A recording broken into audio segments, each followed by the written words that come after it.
Thank you, Tabernacle Choir, for that sweet tribute to the Savior. Merci le chœur du Tabernacle pour cette merveilleuse musique. Le jour où il a appelé son Fils unique à faire l'homme à leur image et selon leur ressemblance, Dieu le Père a béni ses enfants en disant, je cite, « Soyez féconds, multipliez, remplissez la terre et l'assujettissez, et dominez sur tout animal qui se meut sur la terre. » Fin de citation. Ainsi notre voyage dans la condition mortelle a commencé par un commandement divin et une bénédiction. Un Père aimant nous a donné le commandement et la bénédiction d'être féconds, de multiplier et de dominer, afin de pouvoir progresser et devenir tel qu'il est.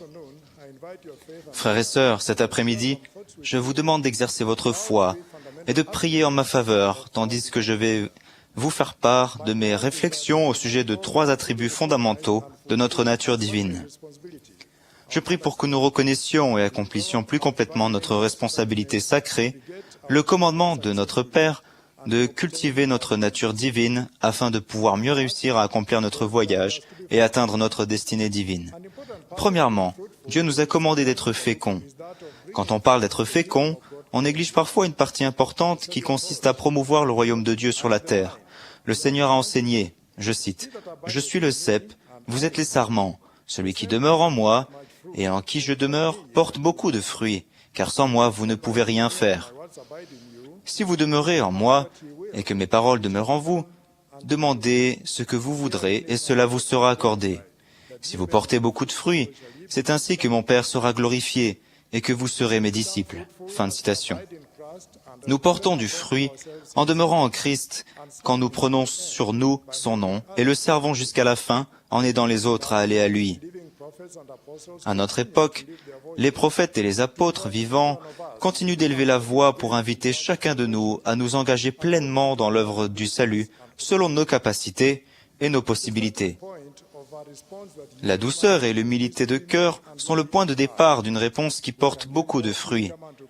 Nous pouvons alors aller plus complètement au Christ en nous rendant aux persuasions du Saint-Esprit et en respectant toutes les alliances que nous avons contractées. Nous pouvons rechercher et recevoir le don de la charité et avoir le pouvoir d'inviter notre famille, nos ancêtres, nos voisins et nos amis membres et non-membres à recevoir l'évangile de Jésus-Christ. Travailler dans l'esprit de charité n'est pas un devoir, mais une joie. Les difficultés deviennent des occasions d'édifier la foi. Nous devenons les témoins de la bonté de Dieu en tout temps et en toutes choses et dans tous les lieux où nous serons jusqu'à la mort. Nous pouvons et devons tous nous engager complètement dans l'œuvre de salut. Le Seigneur nous a donné la responsabilité suivante avec une promesse. Je cite, « Je vous ai choisi et je vous ai établi afin que vous alliez et que vous portiez du fruit, et que votre fruit demeure, afin que ce que vous demanderez au Père en mon nom, il vous le donne. » Fin de citation. Deuxièmement, Dieu nous a commandé de multiplier. Notre corps physique est une bénédiction de Dieu. Nous l'avons reçu dans le but d'accomplir l'œuvre de notre Père céleste, de réaliser l'immortalité et la vie éternelle de l'homme. Le corps est le moyen que nous avons de pouvoir atteindre notre potentiel divin. Il permet aux enfants d'esprit obéissants de notre Père céleste de connaître la vie sur terre. Lorsque nous mettons des enfants au monde, nous donnons à d'autres enfants d'esprit de Dieu la bénédiction de vivre aussi sur terre. Tous ceux qui sont nés dans la condition mortelle ont la possibilité de progresser et d'être exaltés s'ils obéissent au commandement de Dieu. Le mariage entre un homme et une femme est l'institution que Dieu a ordonnée pour l'accomplissement du commandement de multiplier. Une relation entre personnes du même sexe ne peut pas multiplier. Un mariage dans le respect de la loi, scellé dans le temple et dans lequel on honore les alliances du scellement, donne aux parents et aux enfants la meilleure chance de connaître l'amour et de se préparer à une vie féconde. Il leur offre le cadre idéal dans lequel ils peuvent respecter leurs alliances contractées avec Dieu. En raison de son amour pour nous, notre Père céleste a prévu que tous ces enfants fidèles qui n'ont pas ou qui ne peuvent pas avoir la bénédiction, en totalité ou en partie, de se marier et d'avoir des enfants, pour des raisons indépendantes de leur volonté, recevront toutes ces bénédictions promises au temps fixé par le Seigneur. Les prophètes et les apôtres vivants ont conseillé à tous ceux qui avaient la possibilité de contracter l'alliance du mariage d'agir avec sagesse et avec foi. Nous ne devons pas remettre à plus tard ce jour sacré à raison d'activités profanes ou avoir des attentes si élevées par rapport au conjoint approprié que nous disqualifions tous les candidats potentiels. La promesse faite à toutes les personnes qui sont scellées dans l'alliance du mariage éternel et qui sont fécondes, comme l'indique le respect de leurs alliances, est que l'adversaire n'aura jamais le pouvoir d'ébranler la fondation de leur relation éternelle. Troisièmement, Dieu nous a commandé d'assujettir la terre. Assujettir la terre et dominer sur tout animal consiste à contrôler ces choses afin qu'elles accomplissent la volonté de Dieu en servant aux fins de ses enfants. L'assujettissement comprend la maîtrise de son propre corps. Il ne signifie pas qu'on doit être des victimes sans défense de ces choses ou les utiliser de façon contraire à la volonté de Dieu. L'acquisition de la capacité d'assujettir les choses de la terre commence par l'humilité de reconnaître notre faiblesse humaine et le pouvoir auquel nous avons accès grâce au Christ et à son expiation. Car le Christ a dit, « Si vous avez foi en moi, vous aurez le pouvoir de faire tout ce qui est utile en moi. » Fin de citation. Nous avons accès à ce pouvoir lorsque nous choisissons d'obéir à ses commandements. Nous augmentons notre capacité en recherchant les dons de l'esprit et en cultivant nos talents. Je suis né et j'ai été élevé dans une famille modeste comme tant d'autres en Afrique.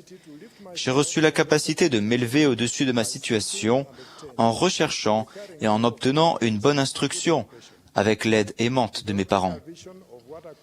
L'acquisition de la vision de ce que je pouvais devenir a été essentielle pour ma progression.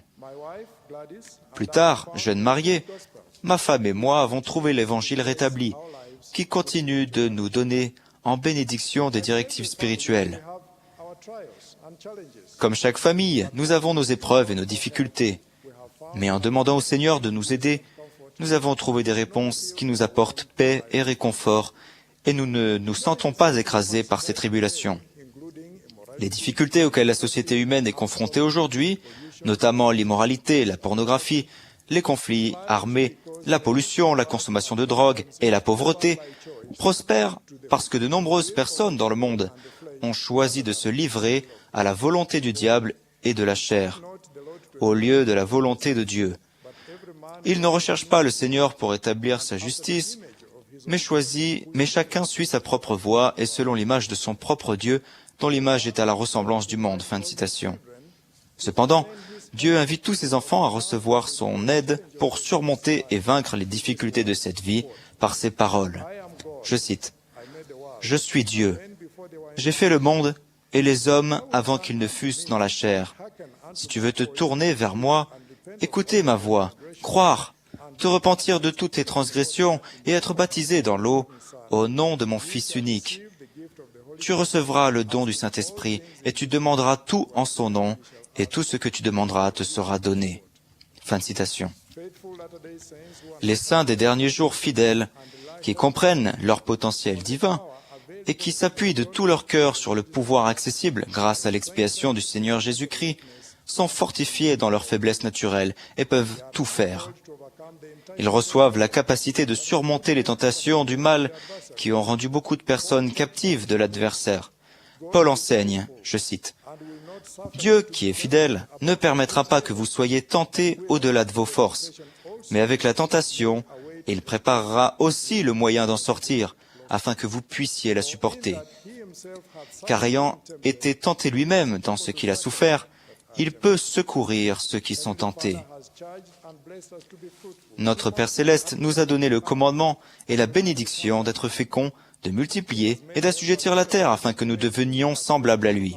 Il a mis une aide à notre disposition afin que chacun de nous, s'il le choisit, puisse progresser pour devenir semblable à lui.